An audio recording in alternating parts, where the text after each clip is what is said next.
menos, pero que en una hipoteca lo de menos, bueno, es un factor importante, el Euribor, que es un porcentaje que se marca en Europa, pero todo lo demás, beneficio de los bancos, en distintos conceptos, podría revisarse, creo yo.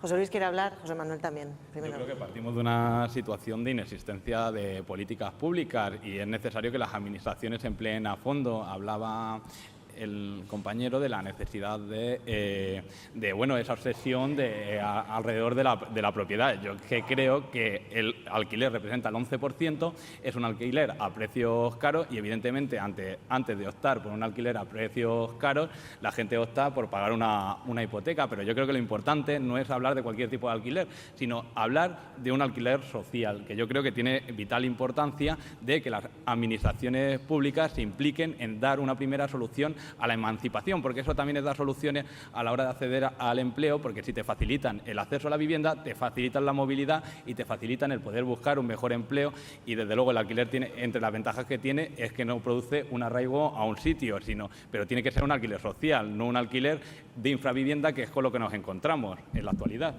José Manuel. Bueno, la vivienda es un problema, lo ha sido siempre, lo seguirá siendo desgraciadamente, y hay gente que no puede comprar una vivienda. Eso es una realidad que ahí está. Los que no pueden comprar, hay una política pública que lo que debe hacer es facilitar este acceso. Propiedad o alquiler, me es igual. Ese es un debate que podríamos hacerlo y que todo el mundo defendemos. Una manera, por retomar la pregunta anterior, por ejemplo, para justificar, no para justificar, sino para entender que puede haber sido positivo para determinadas familias o para determinadas personas el que la vivienda se haya encarecido en los últimos años. Los que ya la tienen, por ejemplo, las personas mayores, perfectamente, si hubiera una política pública que ayudara a poner en valor este patrimonio que tienen, probablemente les serviría de complemento muy favorable para sus rentas, que normalmente son exiguas o escasas. ¿Qué hay que hacer para esto? Hay hipotecas inversas, hay sistemas que pueden funcionar y lo que no está clarísimo es que a lo mejor haya que ceder a los hijos una herencia con una casa absolutamente pagada, porque se podría dejar con un 30% una hipoteca o un 40%. Joan Oliver. A ver, yo creo que la forma más fácil de quedar bien, y más en un caso como el mío, en que tengo 3 hijos en edades comprendidas entre los 20 y los 30, que los 3 consiguen vivir en pisos alquilados, compartiéndolos con distintas personas, lo más fácil es hacer un meeting sobre la especulación y el dinero negro y la gran necesidad de políticas públicas. Pero la verdad verdadera es que eso no arregla nada. La verdad es que estamos en un proceso donde hemos tenido tipos de interés negativos, endeudarse salía a cuenta y donde los precios de la vivienda se están acercando a niveles europeos porque estamos en una Unión Europea y hay una confluencia. Por tanto, esto es un dato. Si hay que arreglar algo, si hay que discutir, discutamos. Pero el mercado de la vivienda no se arregla ni con ayudas ni con subvenciones. Se arregla de otras formas. Se arregla, por ejemplo, liberando suelo, que es uno de los grandes dramas que tiene nuestro país. La falta de suelo organizado.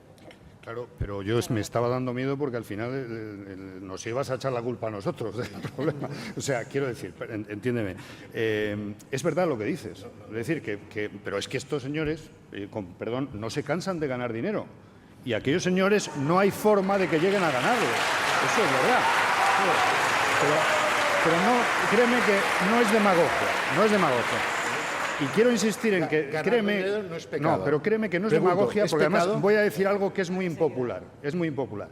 A pesar de que esto ha cambiado mucho respecto a nuestra época en ese sentido, pero también digo que me preocupa esa mentalidad que se está creando de victimismo, de manera que el joven que consigue un trabajo y un sueldo, que es verdad que es muy bajo, que hay temporalidad, hay empleo basura, etcétera, no tiene la mentalidad de luchar por ello y de tener que vivir 8 años compartiendo un piso minúsculo, etcétera. Nosotros la teníamos y el que con 32 años no se independizaba estaba en la tuna.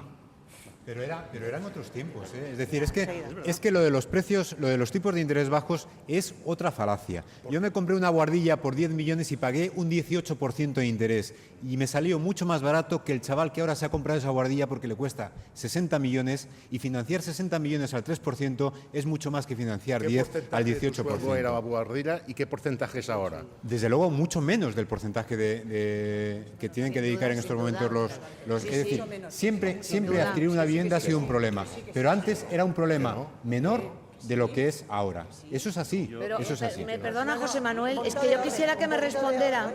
Mezclad las preguntas y ya que respondan. A la No va a autorregulación. tener tiempo, ¿eh? Es que me parece tan tarde que se comiencen ustedes a autorregular. a estas alturas del curso. Por cierto, quiero subrayar que hay un movimiento juvenil que yo aplaudo en favor de la vivienda digna, que se concentran en Madrid, no sé si en otras ciudades de España,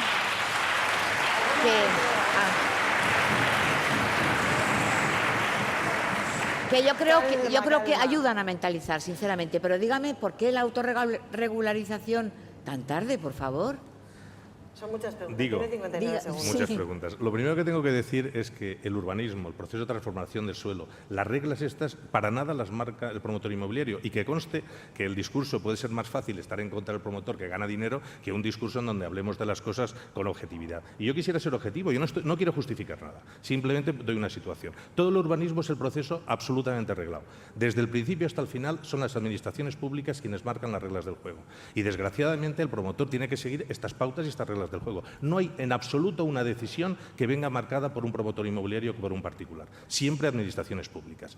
El proceso de transformación del suelo es tremendamente largo, es tremendamente inseguro, es incierto y con un riesgo importantísimo. Nosotros entramos ahí y se obtiene un beneficio, un margen de beneficio, que estos últimos años debo reconocer que ha sido importante, pero yo me retomaría, vamos a pensar en los años 90 hasta 96, en donde han cerrado muchas promotoras, en donde no había manera de vender un piso, en donde era dificilísimo y donde la accesibilidad estaba casi el doble ahora, y eso lo dice el Observatorio de la Vivienda Joven. Por tanto, no pueden autorregularse. Ya lo veo. Ya lo veo. Estamos hablando Charo, por favor. El problema de la vivienda me parece un problema, en fin, de dificilísima resolución, pero intentando ir por partes, a mí me parece que el que los promotores ganen dinero no está mal, me parece estupendo. Y me parece estupendo que se construya sin desmesura, sin dinero negro, en fin, sin nada que roce lo ilegal. Y nos podemos meter mucho con que se construye mucho. El día que se deje de construir, el paro se dispara, porque es uno de los motores de la economía española, es la denostada construcción. O sea que vamos a poner las cosas un poco en su sitio. Más complicado encuentro yo la solución a la situación que tienen hoy los jóvenes españoles, muchos de ellos los llamados mileuristas. Yo creo que efectivamente lo tienen muy difícil, reúnen todas las condiciones para tener la inseguridad que te impide dar determinados pasos. Y a esto yo añado una cosa. Yo creo que en España sigue siendo una asignatura pendiente la ayuda a la familia, porque una vez más la familia es el colchón de toda esta gente. Esto ayuda a la familia porque hay que casarse para poder llegar a Yo coincido en parte del análisis que hace, por ejemplo, Charo, en la necesidad de políticas públicas, pero partimos de una situación de, vuelvo a decir, que no ha habido políticas públicas suficientes. Aquí hay un problema relativo al empleo que, como decía Charo, la construcción es uno de los principales motores de la economía. Por eso hay que apostar por medidas en fortalecer la investigación para el desarrollo, la formación para todos los ciudadanos y ciudadanas, la necesidad de fijar una cuota de VPO en las leyes de suelo, de introducir mecanismos para que no se pueda retener suelo y no se construya, se siga especulando para ver si sube el precio o no sube el precio. Yo creo que hay instrumentos para intervenir en el mercado. Y yo creo que dar como solución la liberalización del suelo, la ley del 98 del suelo convirtió en todo en urbanizable y hemos ido a peor. Yo creo que lo que hay que dar es solución a la problemática con ayuda y trabajando en el tema de ayudas para acceder a la vivienda, ayudas en materia de empleo para mejorar el empleo y protección social. Esas son las recetas. Vamos a ver, yo insisto, hay muchísimo dinero negro que se mueve en torno a la vivienda y muchísimo dinero negro que va a la financiación de los partidos políticos. Y por eso a ningún partido político le interesa demasiado meter mano a ese asunto, porque de ahí se sacan una parte importante de su financiación, comisiones, 3%, etcétera, etcétera.